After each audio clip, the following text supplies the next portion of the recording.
If you're going to be a church drummer, you have to understand one thing, that the drum set that you're going to sit behind, don't look at it as a drum set. Look at it as a percussion section, that you would be using the bass drum as an orchestra would use a bass drum, and you may find yourself using tom-toms as just for their tone or their sound.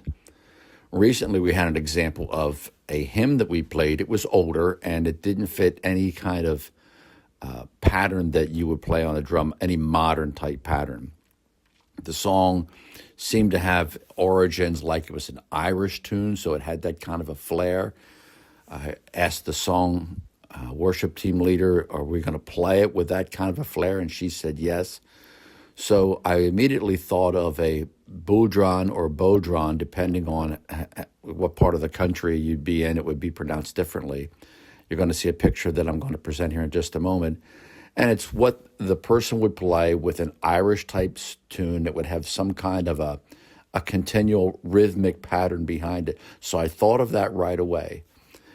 Then I began to play that pattern when we rehearsed it at church, but I noticed that it was just too much of the same thing all the way through the song. So once again, what I did is I came in very lightly and I just played, a quarter note in the beginning, or I hit it as if it was a whole note and let it sustain.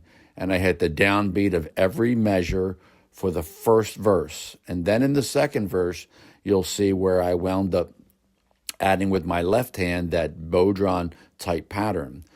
That's what I was doing on the mounted tom first. And it was okay, but I wasn't happy with it. And I tried the multiple beats first with the single beat later. Then I switched it around where I hit it. Then I hit 2/8 notes.